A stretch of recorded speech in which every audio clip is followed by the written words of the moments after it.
आदमी ने ब्लड से गुब्बारे का एक कोना काटा और उसे जल्दी से एयर पाइप के आउटलेट पर फिट कर दिया। फिर ऑनलाइन मंगाई गई एक लंबी पाइप उसमें लगा दी और टेप से अच्छी तरह सील कर दी ताकि हवा बाहर न निकले। सब तैयार होते ही उसने सफाई वाली आंटी को इशारा किया। आंटी जब बॉस के लिए कॉफी मशीन में बीन्स डाल रही थी तो उसने चुपके से एक पेपर बॉल से पानी का आउटलेट ब्लॉक कर दिया। थोड़ी देर बाद बॉस ने जैसे ही मशीन चालू की, गर्म कॉफी फव्वारे की तरफ फटकर उस पर जा पड़ी। बॉस गुस्से में बाथरूम की तरफ भागा साफ होने, पर उसे क्या पता था असली जाल वहीं बिछा है। जैसे ही दरवाजा बंद हुआ, एक कर्मचारी दीवार के पास कैमरे के ब्लाइंड स्पॉट में छिपा हुआ था। उसने बालों से हेयर पिन निकाली और बड़ी सावधानी से ताले में डाल दी। उसी वक्त बाहर से एक और ने कप गिराकर आवाज की। सफाई वाली समझ गई अब वक्त आ गया है। उसने वैक्यूम क्लीनर ऑन कर दिया जिससे पूरे ऑफिस में तेज आवाज गूंजने लगी। इस आवाज के बीच बाहर वाला आदमी भी हरकत में आ गया। उसने CO2 सिलेंडर का वाल्व खोला, गैस पाइप से उलटी दिशा में बाथरूम में भरने लगी और धुएं जैसी सफेद गैस पूरे कमरे में फैल गई। बॉस को सांस लेने में तकलीफ होने लगी, पर तब तक बहुत देर हो चुकी थी। उसने दरवाजा खोलने की कोशिश की मगर ताला फंस चुका था। वो दरवाजा पीटता रहा, मदद के लिए चिल्लाता रहा, पर बाहर का शोर सब कुछ दबा गया। कुछ ही पलों में वो जमीन पर गिर पड़ा। सांस रुक गई, सब खत्म। लोगों को लगा ये एक परफेक्ट मर्डर था बिना किसी सबूत के। लेकिन जब पुलिस पहुंची तो ताले के पास मिला एक छोटा सा सुराग जिसने सब कुछ बदल दिया।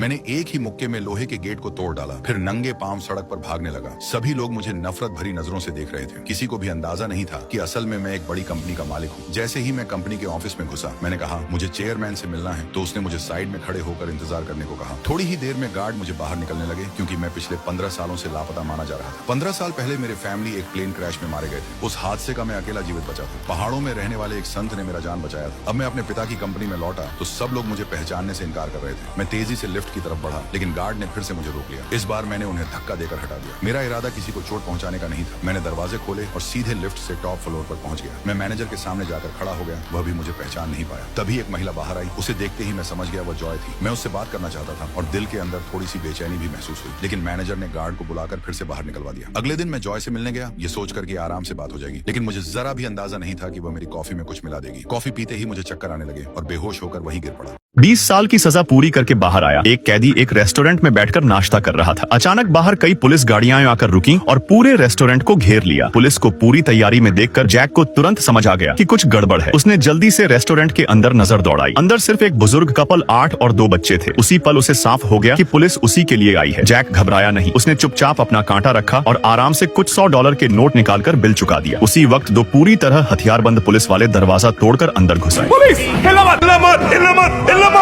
चलो अपनी जगह से उठ के बाहर आओ, बिल्कुल आराम से।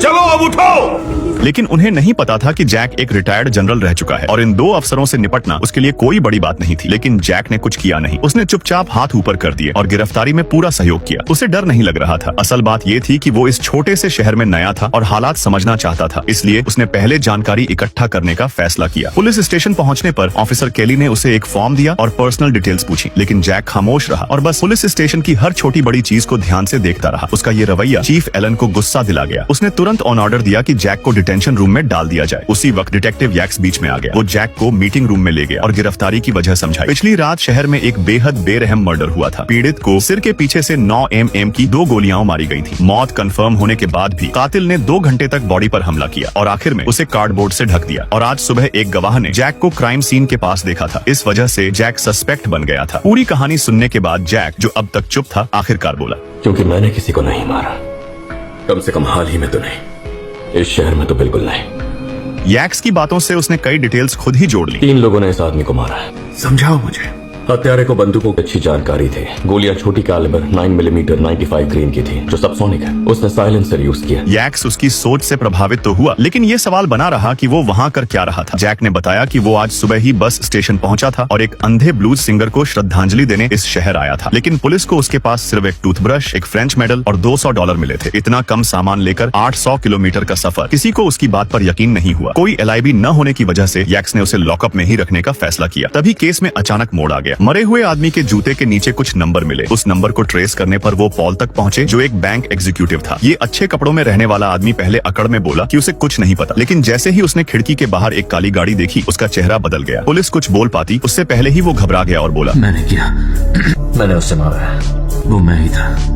वो इतनी जल्दी कबूल कर रहा था कि केली के अधिकार पढ़ने तक को बीच में रोक दिया, जैसे जेल जाना ही उसका मकसद हो। यैक्स तुरंत समझ गया कि ये नकली कबूलनामा है, लेकिन उसने खेल खेलने का फैसला किया। उसने केली की तरफ देखा और पॉल को अरेस्ट कर लिया ताकि आगे की कड़ी खुल सके। नए सस्पेक्ट के आने के बाद यैक्स को एहसास हुआ कि जैक के साथ नाइंसाफी हुई है। वो उसे छोड़ने ही वाला था कि जैक ने खुद रुख बदल लिया। उसने ठंडे लहजे में कहा, आतंकवादी ने यूएस प्रेसिडेंट के एयरक्राफ्ट को निशाना बनाया। उसने प्लेन की तरफ एक मिसाइल लॉन्च कर दी। एयरक्राफ्ट ने आती हुई मिसाइल डिटेक्ट कर ली, लेकिन अचानक कंप्यूटर स्क्रीन पूरी तरह ब्लैक हो गई। प्रेसिडेंट का पर्सनल बॉडीगार्ड खतरा महसूस कर गया। वह तुरंत प्रेसिडेंशियल लाउंज की तरफ दौड़ा। उसने प्रेसिडेंट को पकड़कर एस्केप पॉड में धक्का दिया। बॉडीगार्ड ने लॉन्च स्विच दबाया और एस्केप पॉड तुरंत एयरक्राफ्ट से बाहर निकल गया। प्लेन में बाकी सब लोगों ने अपने पैराशूट डिप्लॉय किए, लेकिन उनके पैराशूट खुल ही नहीं पाए। दरअसल वह बॉडीगार्ड उन्हीं आतंकवादियों का आदमी था। फिर वह खुद भी एयरक्राफ्ट से जंप कर गया। इसी दौरान अनेक मिसाइल्स उसके पास से गुजरते हुए बादलों में छिपे एयरक्राफ्ट को हिट कर गईं।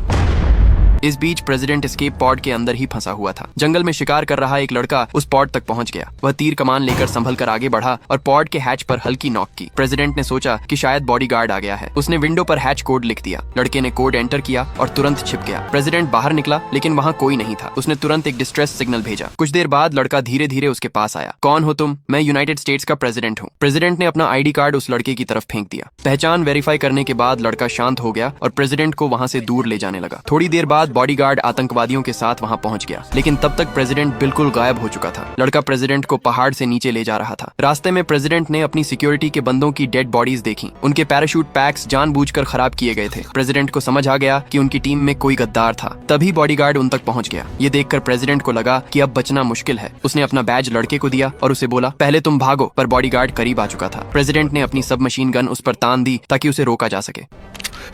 बॉडीगार्ड ने घिन से भरे चेहरे के साथ उसके हाथ से गन छीन ली। कुछ ही देर में बॉडीगार्ड ने हेलीकॉप्टर बुला लिया। उन्होंने प्रेसिडेंट को एक फ्रीजर कंपार्टमेंट में डाल दिया। लड़के ने भागना नहीं चाहा। उसने फैसला कर लिया था कि वह प्रेसिडेंट को बचाएगा।